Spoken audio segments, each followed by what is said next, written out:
E aí, pessoal, Rodrigo, mais uma vez aqui com vocês, apresentando o nosso Comex Voices, o podcast que importa e também exporta.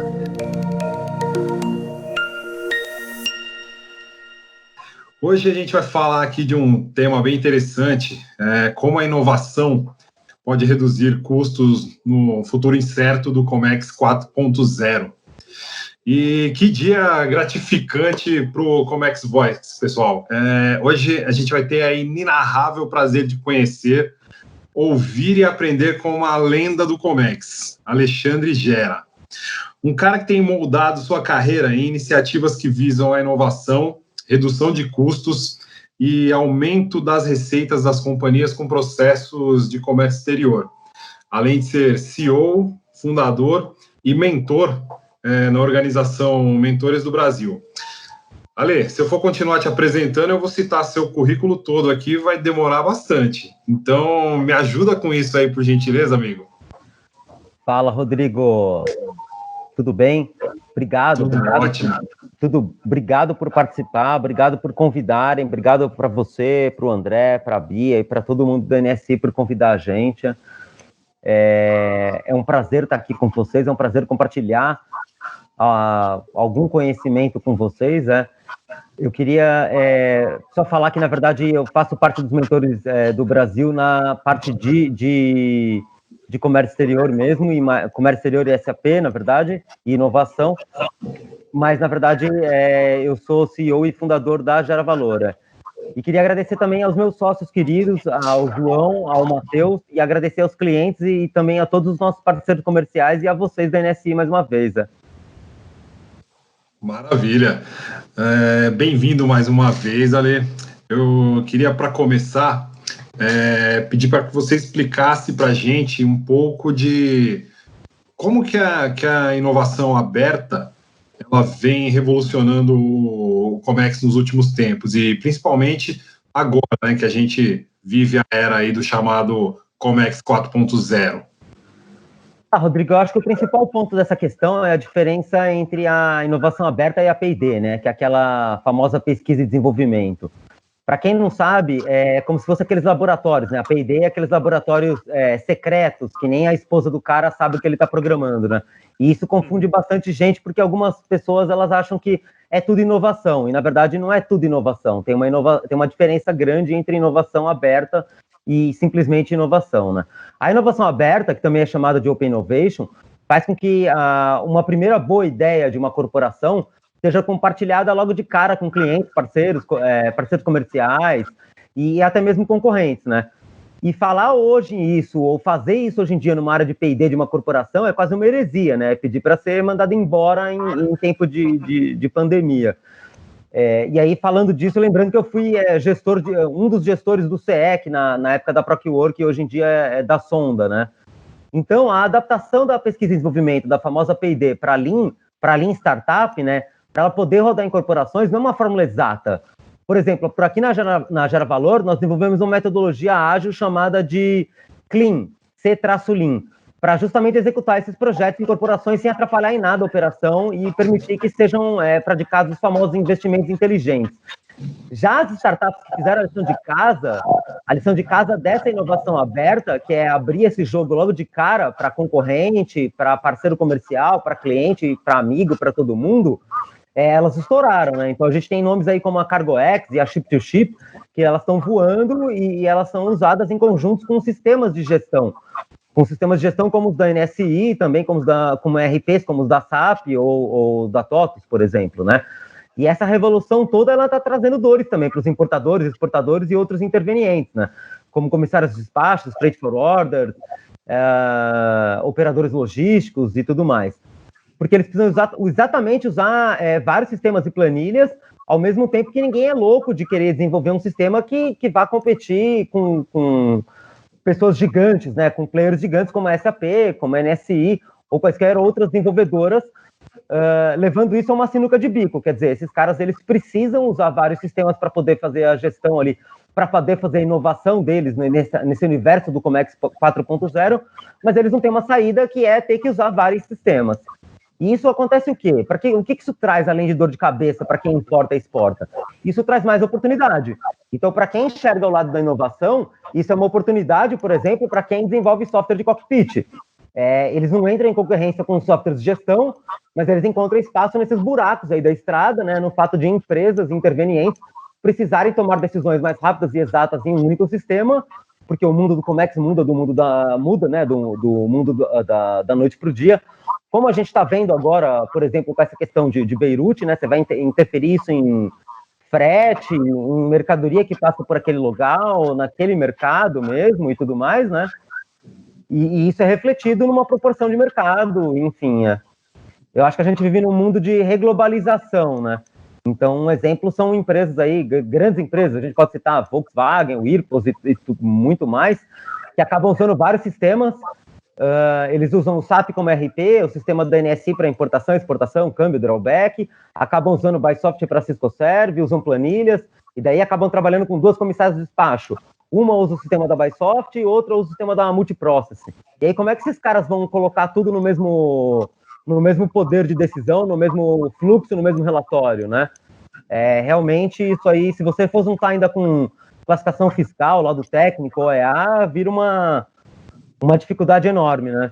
Então, eu acho que, não sei se exatamente responde a sua pergunta, mas eu acho que isso é uma das maiores dificuldades aí da inovação no Comex 4.0, principalmente nessas incertezas que a gente vive agora e vai viver pelos próximos tempos, né?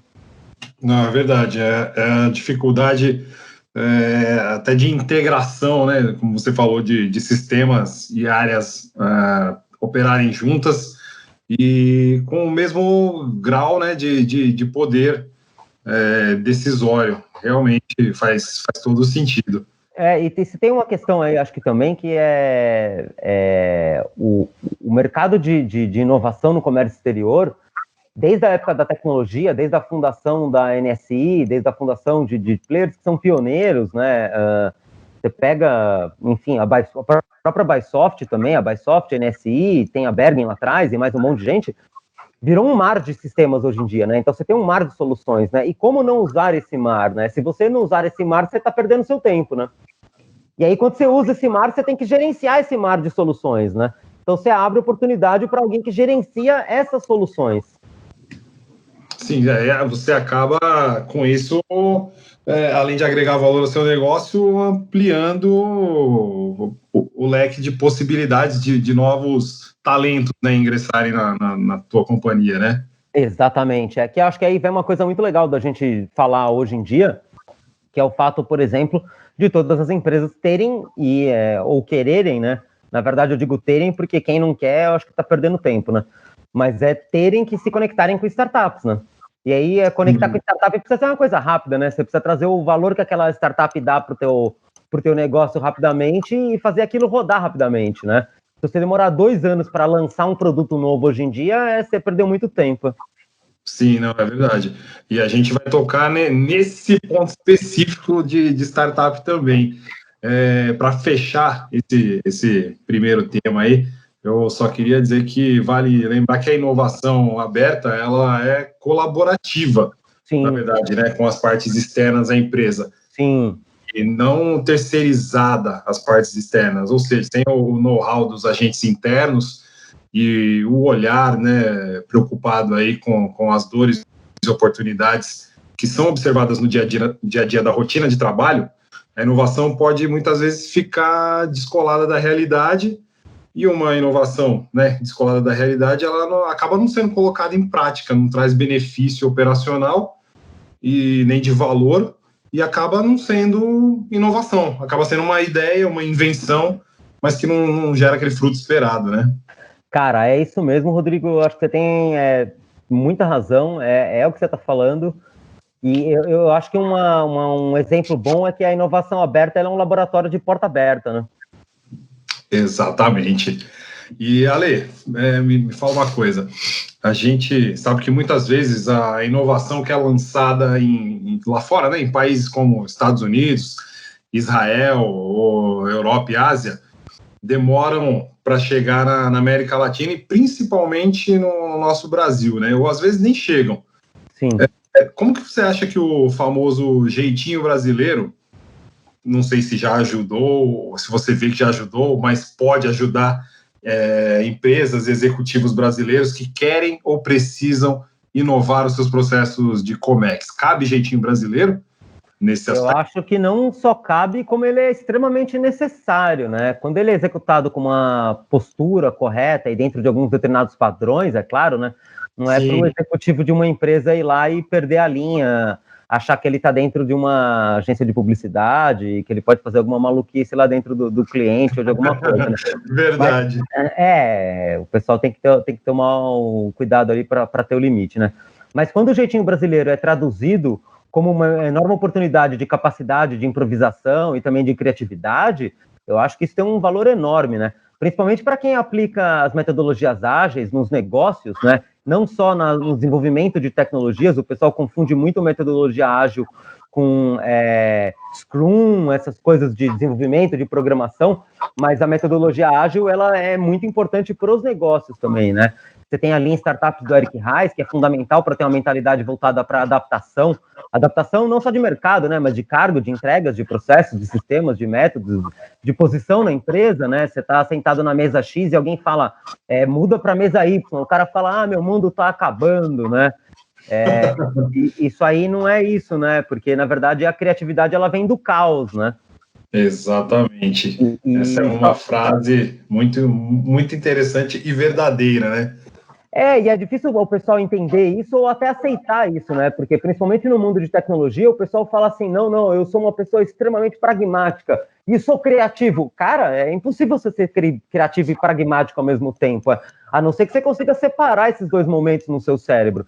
E para isso é necessário muito treinamento, né? E aí que eu acho que o jeitinho brasileiro, de novo, ele também pode ser chamado de uma combinação poderosa dessa criatividade, do improviso e do caos, né? Para fazer funcionar. Porque se você treinar o time para tirar os planos e as ideias do papel, para transformarem esses processos e trazerem essa loucura, essa criatividade em uma resposta para uma realidade corporativa que dê soluções para os clientes, isso aí é uma das melhores coisas que poderia ser entregues no mercado, né? Veja bem, em tempos de crise, ninguém quer perder o emprego, né? Então você tem um problema aí onde você tem também, às vezes, muitos colaboradores, não estou, óbvio, falando de um ou de outro, porque nem tem como falar de uma pessoa ou de outra aqui, mas eles também não querem se envolver em projetos de inovação que envolvam riscos. Porque depois que eles saem do dia a dia, você pega, por exemplo, uma área de comércio exterior, o cara é fundamental na área de comércio exterior, tiraram ele por 1 ano para se envolver num projeto de inovação. Legal, o projeto de inovação não rolou, e a área de comércio exterior sobreviveu sem esse cara. O que o pessoal de headcount vai pensar sobre esse cara, porque eles passaram 1 ano usando o jeitinho brasileiro para sobreviver? A gente não precisa dele. Verdade. Esse cara, ele também enxerga isso, porque afinal de contas ele não foi escolhido para o projeto de inovação a troco do nada. Então ele deve ser um cara com uma boa visão de mercado, um cara com uma inteligência aí um tanto quanto fora da curva, e ele também não vai querer se arriscar, sabendo que se o projeto dele não der certo, ele não vai ter não vai ter o espaço dele de volta naquele carro, né? Naquele transporte que estava ali naquela área, porque o negócio já andou sem ele, né? E é esse cara que está no projeto de inovação, que pode ser cortado, que não quer se arriscar, e acaba dificultando a vida das empresas que querem inovar, além do portfólio atual que elas vão tendo, e é aí onde os executivos do board, ou também chamados do C-level das empresas, também exatamente precisam usar o jeitinho brasileiro para usar essa estratégia, né? Porque vale lembrar que muitas empresas estão contratando squads terceirizados. E com esses squads terceirizados, você vai lá, aloca o cara durante um tempo, vê se o projeto dá certo ou não. Se o projeto deu certo, você migra o cara que é muito bom da área tradicional, corporativa, que é a área que dá o dinheiro do arroz com feijão, do dia a dia, leva esse cara para a inovação e faz a área de inovação bombar. Agora, se esse projeto não deu certo, cara, você não mudou em nada a sua empresa. Você investiu muito pouco dinheiro para ver se aquilo funcionava ou não, né? E é só dar tchau, né, para o squad que foi contratado para aquilo especificamente, né? Oi, desculpa, eu não escutei a última parte que você falou, Rodrigo. E é só dar tchau para aquele contratado ali, né, para aquele projeto específico. Exatamente, esse tchau... Nem dói na consciência. Nada, tranquilo, cara, e tá todo mundo tranquilo, o cara que tomou o tchau e o cara que deu o tchau. E isso aí é o famoso chamado investimento inteligente, né? Sim, e assim, a gente falando de caos, né, até por conta do cenário, né, que a gente vive, das adversidades do nosso país, os brasileiros eles são obrigados a utilizar da criatividade para solucionar problemas simples do dia a dia. Se a gente não tem acesso à ferramenta adequada, a gente é capaz de construir nossas próprias ferramentas. Então, se a gente já faz isso no dia a dia de forma despretensiosa, o que falta, então, no meu ponto de vista, é valorizar, né, essa nossa capacidade quase inata de adaptação e moldar ela para o âmbito de resolução de problemas profissionais e do mercado.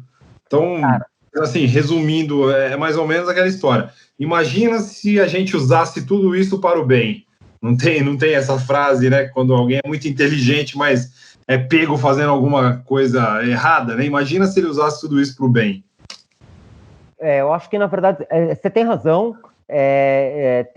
Eu acho que as pessoas, assim, tem essa questão de usar para o bem ou para o mal, né? E a gente vê muito isso até em política pública, e isso é óbvio que não é legal. Mas eu acho também que de um jeito ou de outro, você tem muita gente desenvolvendo tecnologia hoje em dia, né? E as empresas que elas não estão atrás disso, as empresas que elas não estão buscando tecnologia, não estão buscando inovação, eu digo não, óbvio, das desenvolvedoras, né? Mas das indústrias, dos prestadores de serviços e tudo mais. Hoje em dia você não tem outra saída. A única saída é você buscar tecnologia, é você buscar inovação. Se você tem um quadro de 30 funcionários, você podia ter 30 funcionários vendendo, sabe?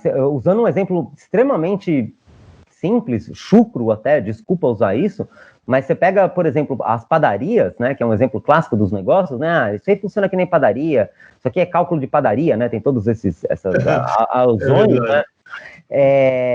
Padarias não são um negócio simples, né? Não é fácil você fazer gestão de um monte de fornecedor e fazer um produto de qualidade e ganhar no mercado que é extremamente competitivo. Mas, enfim, tem essa história da alusão do mercado da padaria. Mas você levando isso para o mercado da padaria, cara, o cara que não consegue, o importador, o exportador, o interveniente ali, que ele não consome tecnologia, ele não consome inovação, ele não inova o negócio dele, e aí você faz um parênteses, entre aspas, ele tá morto, né? Se você for pegar, por exemplo, a primeira história eu não sei se você conhece a primeira história da inovação da Netflix, eu não sei se você ou se a maioria dos ouvintes de vocês conhecem essa primeira história. Conte-nos, por favor. A primeira história da Netflix é que quem nunca, né? Eu nasci em 77. Quem nunca pegou uma fita VHS na locadora e morreu com ela, casou com a fita em casa, né? Da Blockbuster? Pô, da Blockbuster, nunca fui cliente da Blockbuster, não que eu me lembro, mas das padarias, das locadoras de bairro, é um inferno isso. Eles me odiavam e eu odiava eles, porque eu esquecia as fitas e isso virava um inferno. A primeira revolução da Netflix foi exatamente aceitar esse comportamento do público e fazer o quê? Falar, cara, me paga, sei lá, tô chutando agora, tá, em dinheiro de hoje em dia, me paga R$20 por mês e tá tudo beleza, você vem aqui e pega a fita. Só que a hora que você quiser pegar outra fita, você devolve a que é anterior. Se você não quiser devolver a anterior, tá tudo bem também, Você fica pagando R$20, E assim, não tem tecnologia nenhuma nisso, né? Então, realmente foi uma mudança de postura, simplesmente. E tá tudo bem, meu, sabe? Ele fez o negócio expandir de uma maneira absurda, e o que é mais legal de tudo? Do ponto de vista de um investidor externo, ele criou faturamento mensal recorrente. Então, não interessa que filme que o cara tá vendo, não interessa se o cara é o cara que assiste o mesmo Star Wars 200 vezes. Ele tá 6 meses com o filme, ele tá pagando 6 meses pelo aquele filme.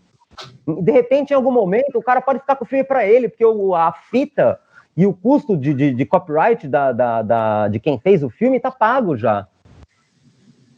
É verdade. Então, assim, é uma mudança muito maior. O que eu acho que é muito mais importante a gente falar é muito maior uma mudança de mentalidade, né? O que é também chamado hoje em dia popularmente no mercado corp de Open Innovation também de mindset, mas mudar a mentalidade do pessoal, né? De todo mundo, né? Não é de uma pessoa só. Quebrar paradigmas, né? Esse é o... Cara, e o jeitinho brasileiro, ele tem tudo para ser enquadrado como um dos pilares dessa história. Tá na essência. Ele é adaptação, ele é inovação, ele é improvisação, ele é tudo isso, né? Verdade.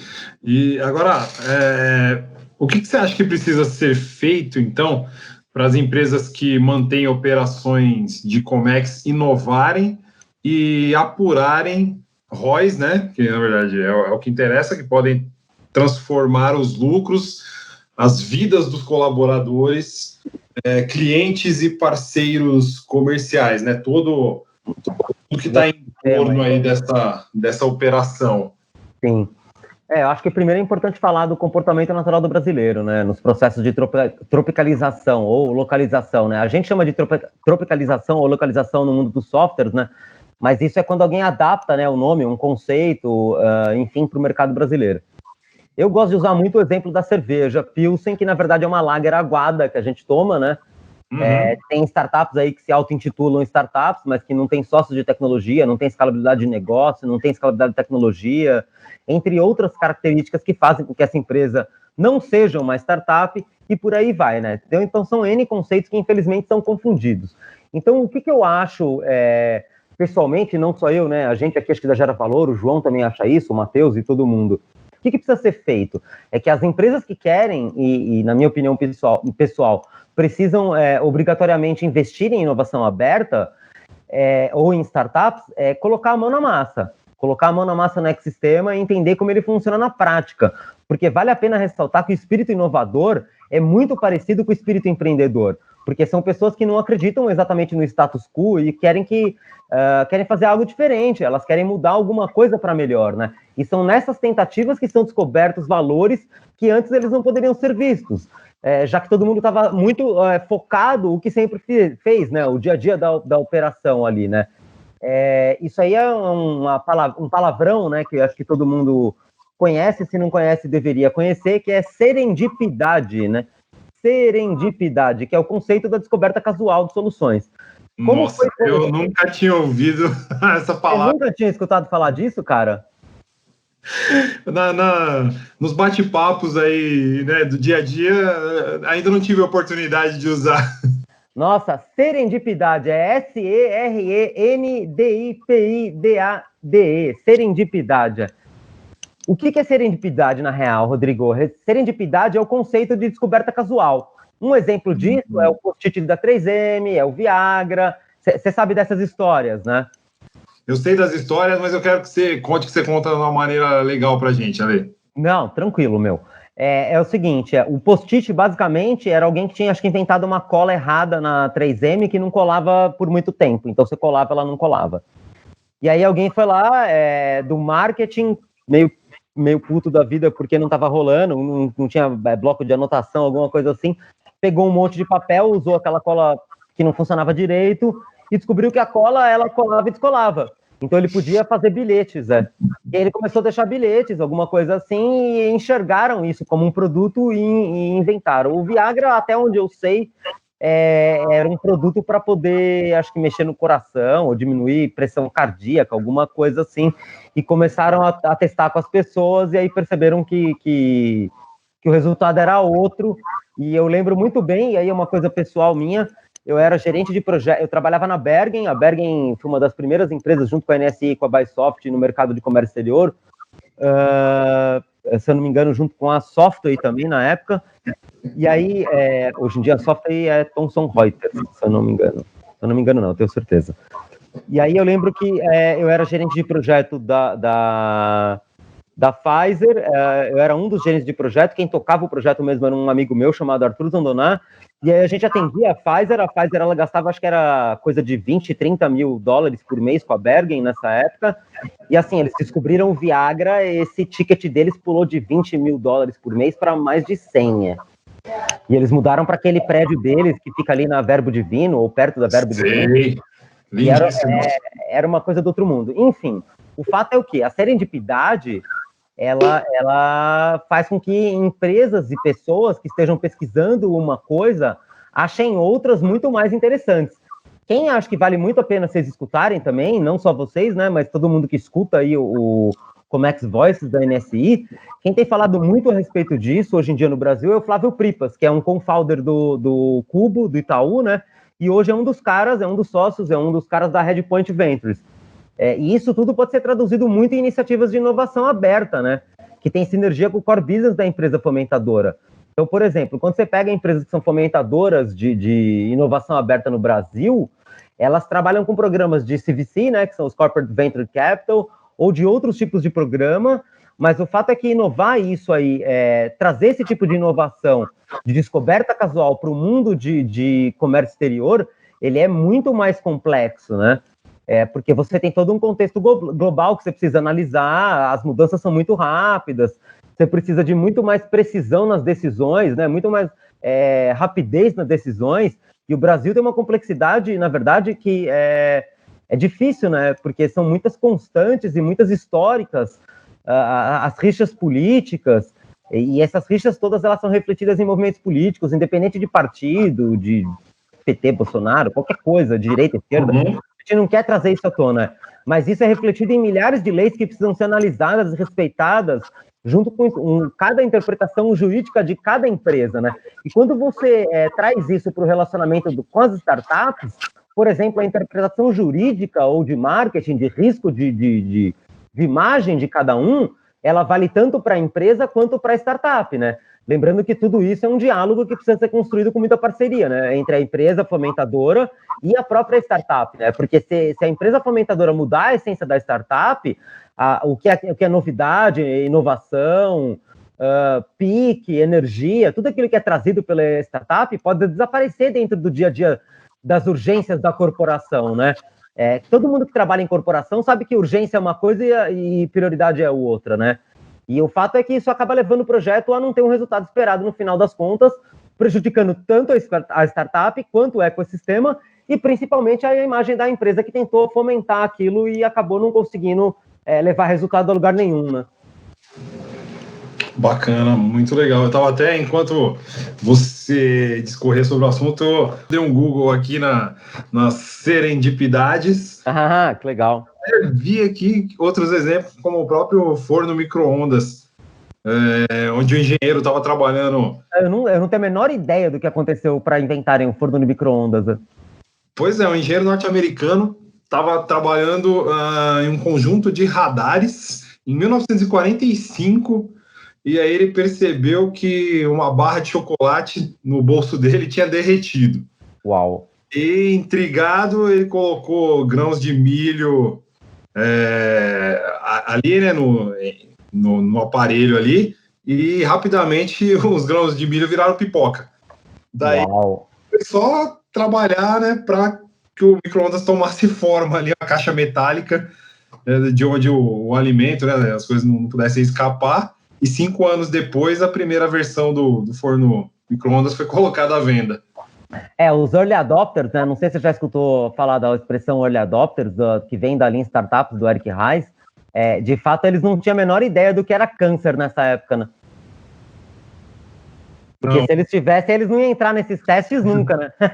Não, com certeza, ninguém ia se disponibilizar, né? Não, pô, eu tava longe, E Ale, pegando um gancho sobre esse último ponto que você comentou, eu acho assim, a empresa investidora, né, ela não pode procurar assumir o papel de gestão dos projetos que elas entregam às startups, né? Ou isso levaria exatamente a essa total descaracterização da essência das próprias startups, né? Eu vejo assim, as grandes corporações elas assumem o risco de investir recursos não só financeiros, mas também tecnológicos e de conhecimento especializado, apostando no resultado diferente que uma startup pode oferecer, né? Que são as ideias inovadoras e disruptivas, né? Sim. Aí volta um pouquinho para aquilo que a gente falou no começo, né? Que é a história da metodologia do Clean, né? Que a gente tem aqui, né? Que é o C-Lean.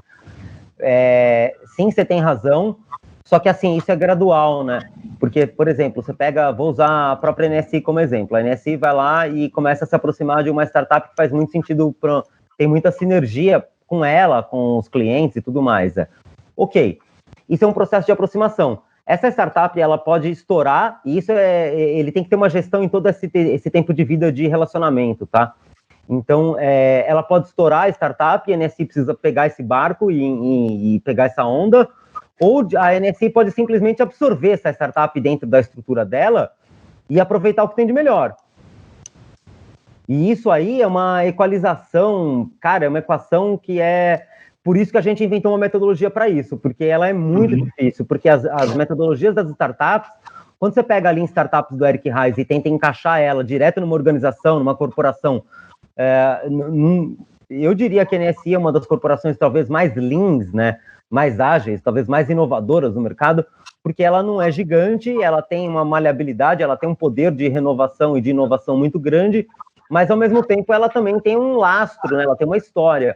Então ela tem um monte de cliente, ela tem um mercado para atender, ela tem um mercado milionário e ela tem clientes gigantes e tudo mais. Então você aplicar é igual aquela brincadeira da casinha de criança, né? Você tentar colocar a bolinha redonda no quadrado, não vai rolar, né? Você vai ter que adaptar. Sim. E ainda sobre isso, para a gente fechar esse tópico. Claro, meu. Você acredita que existe um foco exacerbado aí na relação da inovação com startups e que isso prejudica um pouco o conceito da inovação? Digo assim, passando a impressão de que a única forma de inovar é se vinculando ou investindo nesse tipo de organização? Cara, Rodrigo, sua pergunta é muito, muito, muito boa, muito pertinente. Não é, tá? Não é. Eu acho que tem duas coisas aí. As corporações que elas seguem isso que a gente está conversando hoje, elas de fato conseguem inovar sozinhas, tá? Você tem N corporações que inovam sozinhas. O fato é que as startups, elas aceleram o seu processo de inovação, né? Então, por exemplo, empresas de gestão de comércio exterior, ou de comércio exterior, a gente, vocês, enfim, a Bysoft, qualquer outro player de comércio exterior. Vocês hoje, nem a gente, nem talvez nem a Bysoft, usando exemplos reais, ninguém está focado em tecnologia de geolocalização, né? E assim, o que está acontecendo com a sua mercadoria que estava perto do porto de Beirute agora? Não vale a pena você investir gente, por mais que eu saiba, por exemplo, usando um exemplo real, que é o de vocês mesmo, que tem um monte de programadores geniais, inclusive o próprio André. Cara, vocês vão investir o tempo de vocês em tecnologia de geolocalização? Não, vocês são uma empresa de gestão de comércio exterior. E aí eu acho que, na verdade, tem gente investindo em geolocalização que conecta na NSI, por exemplo, e que traz um ganho imediato. Imediato, rápido, não só para a NSI, mas para os clientes da NSI e para mais todos os importadores, exportadores, ou quem não é cliente da NSI passa a ser, por exemplo, porque traz um ganho enorme. E aí você tem uma coisa, e você não se preocupa com essa operação. O foco daquela startup é a mesma coisa que você conectasse, usando um exemplo bem, até, não diria tão tosco, né, mas é tão recente, né, mas conectasse o Waze num container, entendeu? Imagina você vendo o container chegar na sua fabriquinha do celular. Você falando nisso, eu lembro dos pedidos que a gente faz de iFood, ou... exatamente, é a mesma coisa, cara. Via log, até o próprio Uber, você fica acompanhando ali. Exatamente. Imagina se você é um gestor de comércio exterior, você sabe que a sua fábrica pode parar, porque por falta de insumo, você fabrica computador, tá faltando placa-mãe, e aí você fala assim, caramba, cara, cadê as porcarias das placas-mães? Você vai lá e entra no teu iFood da vida e vê que a placa-mãe, cara, a placa-mãe tá parada em Santos, Aí você tem outro problema, né? Mas você sabe o que tá acontecendo, né? Sim, pelo menos você não tá totalmente no escuro, né? Exatamente. Não, bacana. Você sabe que eu fico me segurando para não te chamar de Alexandre Geraldo por causa do Gera, né? Cara, pode me chamar de Gera e de Geraldo se você quiser. Geraldo é um apelido que eu tenho por causa do Gera, porque uma vez eu tava no MWM em 98, 97 talvez, e aí uma menina que trabalha comigo, que é minha amiga até hoje, é a Daniela Simon, e um cara da MWM falou assim, nossa, ele é muito mal educado, porque eu tô chamando ele há horas. E ela falou, olha, ele pode ser desligado, mas mal educado ele não é, né? E aí ela falou assim, nossa, mas o que você acha que ele é mal educado, né? E aí o rapaz da MWM falou assim, não, eu tô chamando ele, às vezes você chamando ele de Gera, e eu tô chamando ele de Geraldo, e ele não me atende, ele não chama Geraldo, Então, Geraldo é um apelido bem-vindo, É só para os amigos íntimos. Entendi. Então, eu acho que Rodrigo, eu vou esperar mais um pouquinho, mas não, pode se sentir em casa. Você, a Bia, o André, vocês estão todos em casa. Obrigado. E voltando aqui ao assunto, agora falando de políticas, de políticas públicas ou até privadas, né? Quais você acham que precisam ser fomentadas para promover o comércio internacional de inovação brasileiro? Eu acho que políticas públicas são principalmente os impostos, né? Impostos, burocracia, essa coisa de unificação de impostos, essas coisas todas, acabar um pouco com a burocracia que a gente sabe que existe, né? A gente percebe muito que com o governo avançou, né?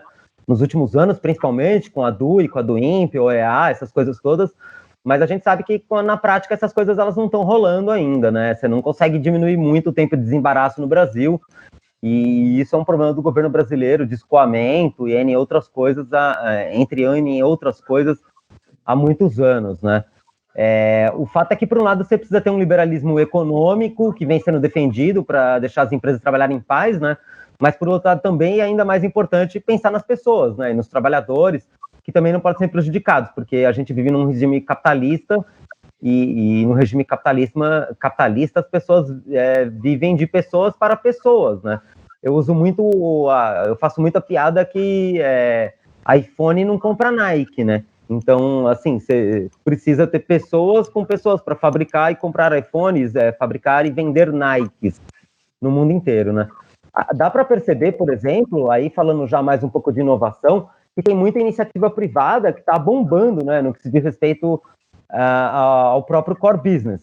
A gente vê iniciativas como, por exemplo, a própria SAP, o Cubo do Itaú, né? E falando aí um pouquinho de mercado de comércio exterior, a gente tem a própria SAP, você tem hoje, acho que a Kestra, né? Que é uma empresa da Ser Trading. A Ser Trading é muito parecida com o produto que a gente lançou agora, que é o Digicomex, que na verdade ele não é exatamente um concorrente, por exemplo, da Bysoft, da NSI, ele é um complementar, né? Você tem um monte de gente usando um monte de sistema, o que ele vai lá é fazer você usar um único sistema conectado nesses outros sistemas, né? O que pra gente é um pouco engraçado nesse sentido, né? Não diria se é engraçado ou não, mas como é que uma empresa... como é que, por exemplo, uma CH Robson vai usar um sistema que é feito pela Ser Trading, né? E aí você põe um pouco de fogo no parquinho, né? Porque... como é que esse negócio vai funcionar, né? Exatamente, né? O mercado de comércio exterior de tecnologia, ele tá pegando mais fogo do que nunca, né?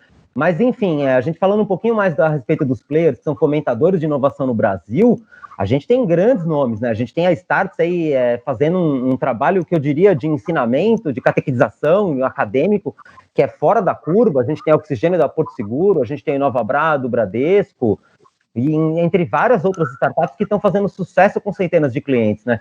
E também grandes empresas do sistema de Comex, porque eles também estão fomentando e atualizando suas práticas de relacionamentos, né?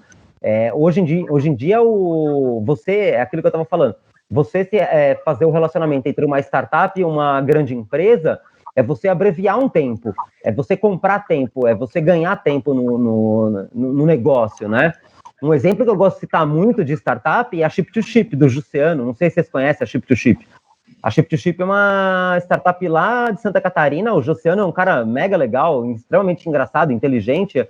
E eles tiveram uma solução de leilão de frete e, cara, você reduz até 5 ou 6% de frete internacional numa empresa de comércio exterior. Nossa, incrível. É uma coisa do outro mundo, né? Mas eu acho que os principais temas que a gente está falando hoje em dia, que fazem mais sentido para serem fomentados no mercado de comércio exterior, é geolocalização, tracking, cockpits, dashboards, plataformas de relacionamento que aceleram leads comerciais com SDRs, com pré-venda, essa galera toda, inteligência artificial, realidade virtual, realidade aumentada, blockchain, big data. Então a gente já tem muita startup no Brasil fazendo isso e ajudando muito importador, exportador, interveniente, trading, também gente que são outros atores do ecossistema de Comex, né? Como desenvolvedores de sistemas e tudo mais, né? Não, muito bacana. Acho que exemplos aí não faltaram e com certeza isso acaba auxiliando aí até na ampliação do leque de possibilidades, né, do pessoal que está ouvindo a gente aí, de repente estava faltando aquele insight, aquela fagulha para propor uma solução diferente aí, alguma iniciativa dentro da companhia aí que está atuando. Eu acho que o melhor exemplo hoje infelizmente, né, acho que talvez o pior exemplo possível, mas para negócios é o contrário, né, que é a questão do Porto de Beirute, né? Então, assim, imagina que quem tem mercadoria que passa pelo Porto de Beirute e aconteceu algum acidente ali perto, você não sabe, por exemplo, se o seu navio cargueiro foi atingido pela onda que pegou no mar, né? Sim, porque eu estava vendo, né, até aproveitando o parêntese aí sobre o assunto, eu estava vendo algumas cenas ali e assim, você fica estarrecido, né, porque o potencial da explosão, eu não li ainda a respeito de qual que foi o raio, né, que atingiu, mas via que, assim, a visão aérea é devastadora. Você fica realmente com o coração na mão. Cara, eu não entendi direito, ou eu li errado, alguma coisa assim, mas acho que 10 Nagasakis, é um negócio assim. Nossa. Eu acho que não tem nem noção do problema todo que deu ali, da quantidade de morte, quantidade de vítimas. E aí é uma coisa que eu faço uma pergunta, né, Rodrigo? Não só para você, como para os ouvintes também do Comex Voices, né? Cara, esses caras compram muito milho da gente. O que vai acontecer? Né? Então, assim, é uma coisa que é por isso que a gente está falando. O comércio exterior hoje em dia é muito incerto e muito rápido. Como que isso vai ser reposto, né? O que... Cara, não sei, talvez a gente venda mais milho, né? Porque milho é um alimento bom, sustentável, né? Do ponto de vista nutritivo e também de economia e barato. Mas, por outro lado, se você compra ou negocia com empresas, infelizmente, que estão localizadas no Porto do Líbano, essas empresas vão ter mais dificuldade para poder se reerguer no meio de uma crise da Covid-19, né? Que tem agora, da possível Covid 2.0, que já está começando a despontar na Ásia, pelo que falam na Ásia, junto com uma explosão num porto que é do tamanho de uma bomba atômica, né? Cara, o mundo tá de ponta cabeça, né? Não sei se ele tá de... Bom, de ponta cabeça ele tá, né? Isso aí... Sempre, né? Alguma parte. Mas eu acho que o mundo não é que ele tá de ponta cabeça, ele vira de ponta cabeça o tempo inteiro, e isso faz com que ele seja mais rápido e mais incerto, né? É verdade. E com relação ao que a gente estava falando antes, eu entendo que o comércio internacional de inovação é baseado até em uma relação de forma bem simplificada e rústica, vender para fora o que se tem dentro de casa, né? Para manter dentro de casa profissionais brasileiros qualificados, que possuem uma gama de conhecimento já consolidado. A gente precisa dar atrativos, né? Para que eles queiram continuar atuando, né, no Brasil. E não ter que sair para procurar oportunidade lá fora. E esses mesmos atrativos, eles deveriam servir até para trazer profissionais qualificados de fora para cá. E você acha que a gente está caminhando no sentido certo com relação a essa oferta, esses atrativos? O que você pensa a respeito disso? Cara, eu infelizmente acho, pessoalmente, né, e é o Alexandre Gera falando, eu acho que não. Eu acho que, na verdade, hoje em dia a gente vive uma fuga de capital intelectual.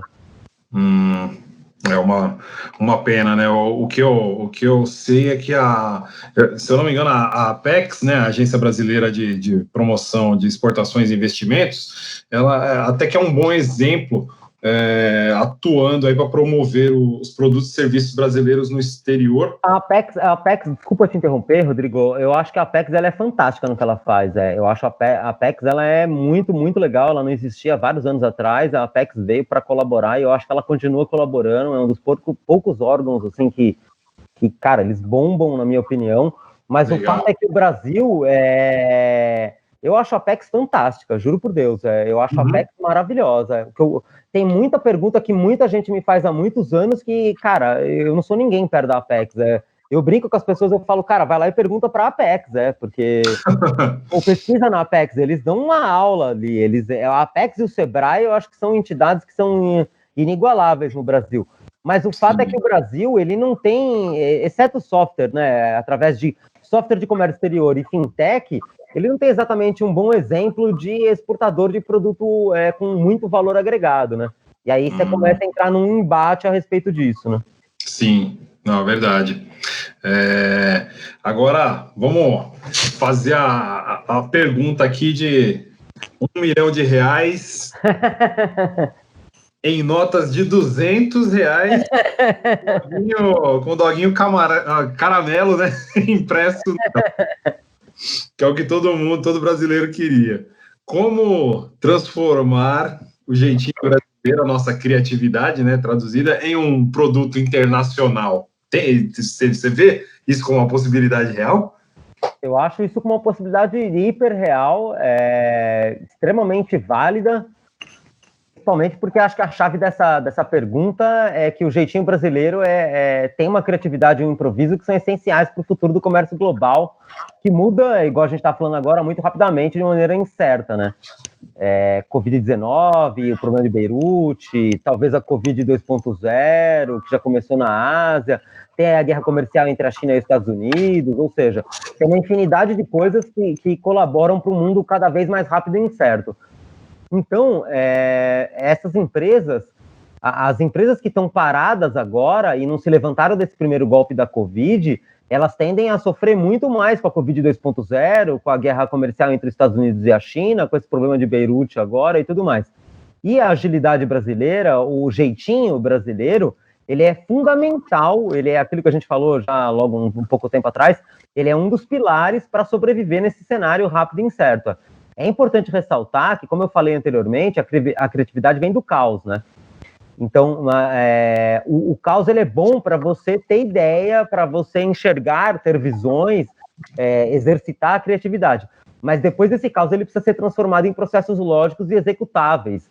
Porque caso eles não sejam, todo esse tempo que você perdeu fazendo esse projeto foi em vão, né?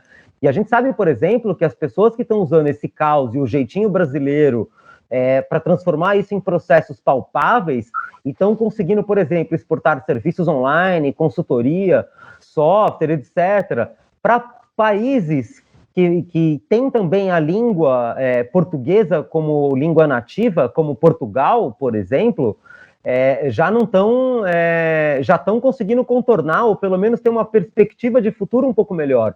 Porque se você pega Portugal, por exemplo, como um exemplo, esses caras não estão enfrentando a crise como a gente. Os casos de Covid são muito menores, eles não dependem tanto de Beirute, você tem N outras questões. E você não precisa, por exemplo, tropicalizar um software, você não precisa ter um consultor que fala inglês para poder falar com um português que está lá em Portugal. Sim. Então, eu acho que isso faz com que, além disso, somado aos preços brasileiros, com o euro a 6-1, você tem uma qualidade aliada com preço, que é uma coisa que é extremamente convidativa lá fora, né? Então, assim, eu acho que uma coisa que é muito importante de entender no jeitinho brasileiro é que todo mundo que usa o jeitinho brasileiro, aquelas pessoas que elas falam, nossa, eu sei usar o jeitinho brasileiro, que às vezes não pega bem quando alguém fala assim, se ela conseguir mudar a mentalidade dela, o mindset, o comportamento dela, entender que ela está identificando brechas de negócio, que é o que o pessoal brinca muito aí de business hacker e tudo mais, e ela pode usar isso para mapear mercados e oportunidades e criar vínculos lá fora, como esse que eu falei agora, por exemplo, de Portugal, cara, você usa o jeitinho brasileiro para poder exportar software. É simples assim, você não precisa de investimento nenhum, você não precisa de investimento em embalagem, você não precisa de investimento para ter um cara que fala inglês. E vale acrescentar também que na exportação de inovação brasileira, ela é uma mistura hoje em dia. É óbvio, você tem uma inovação brasileira que acontece há anos, né? Então, quando você exporta pau-brasil do Brasil há 500 anos atrás para o cara fabricar uma mesa, não deixa de ser uma inovação brasileira, mas é uma inovação de 500 anos atrás, né? A gente está falando de 2020. E hoje em dia, você exportar serviços de startups brasileira ou de empresas de tecnologia brasileira é uma coisa que faz muito sentido. porque você está exportando para um mercado que não está tão desaquecido. Você tem aqui a questão do Cisco Serve, que é uma questão extremamente delicada hoje em dia e pesada, e, por outro lado, você consegue trazer muito dinheiro, porque o seu faturamento, no mínimo, para Portugal é 6 vezes maior, né? Então, assim, você faz com que o jeitinho brasileiro traga resultados que são assustadoramente surpreendentes, né? Eu diria. Muito bom, realmente. E, Ale, já é marca registrada aqui do Comex Voice, os nossos convidados darem um último recado aqui para o pessoal que está ouvindo a gente. Qual o recado que você quer deixar de despedida aí para a gente? Pessoal, eu acho que o meu recado para vocês da NSI, também para acho que todos os desenvolvedores de software e principalmente para os importadores, exportadores e intervenientes, né, como comissárias de despacho, freight forwarders, operadores logísticos e tudo mais, inovem. Inovem para algum lado. Se vocês estão parados, vocês estão no lugar errado.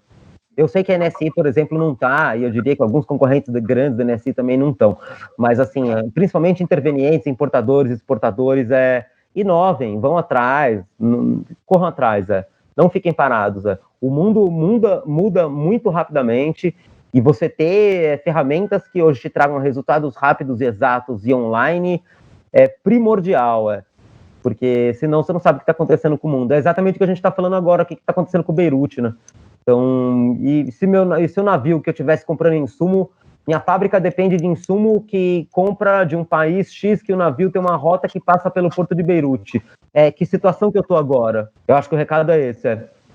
E obrigado vocês por me convidarem a Gera Valor. Eu queria agradecer no meu nome, e no nome do João, no nome também do Matheus, de todo mundo que está com a gente aqui do lado de cá. E para você, Rodrigo, para você, Bia, para o André, vocês são para o Pinella, para o César Pinella, para vocês são fantásticos.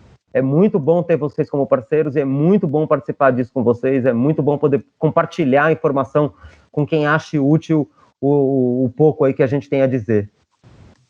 Muito legal, Ale.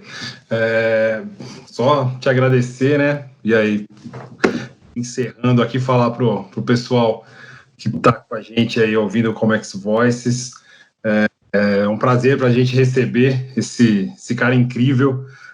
A gente estava ouvindo histórias da vida dele antes de começar a gravar. A gente até comentou, deveria estar gravando tudo isso. O Ale realmente tem uma experiência de vida e profissional que daria uma série do Netflix. E com certeza estaria no top 10 aí. Eu já não sei. A Bia e eu assistiríamos, deixaríamos. Então, Ale, agradeço muito por você separar esse tempo aí para bater um papo com a gente, né? Ajudando a gente a disseminar conhecimento sobre o comércio exterior e principalmente sobre as possíveis inovações, né? Que a gente poderá ver em breve, e dando esse gás aí pro pessoal fazer de tudo para colocar o nosso Brasil aí no lugar que ele merece no mundo da inovação, né? Cara, porque, não tem por que não, né? A gente tem material humano aí, suficiente para criar e para transformar e converter as coisas aí, né, dentro da situação que a gente vive, em muita inovação e em descobertas aí, como as que foram citadas, né, por você aí, por mim, para o Viagra, o forno micro-ondas, a penicilina, tudo que apareceu aí no famoso processo. Como é que é o nome lá, aquele nome complicado? Serendipidade. Exatamente, através desse processo aí. Mas eu acho que o que é legal mesmo, Rodrigo, é a gente entender que é usar essas metodologias das startups, igual a Startup Lean, essa questão que a gente falou das startups, das metodologias que são híbridas, igual a que a gente criou aqui, que é a Clean, né, que é a C-Lean e tudo mais, para entender por que o mercado brasileiro, hoje em dia, em 2020, bate palma para um carro da Tesla, mas não entender por que as montadoras, ou por que enfim, o que aconteceu, qual foi a bagunça que aconteceu naquela época, não fizeram que os carros elétricos do Gurgel prosperassem. Eu sabia que você ia citar esse exemplo.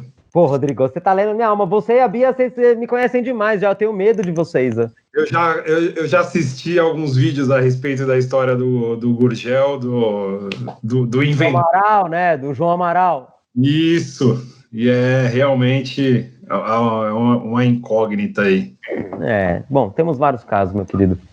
Muito Mas obrigado. Bacana, o importante, não, imagina, a gente que agradece. Não, o agradecimento é todo nosso, cara.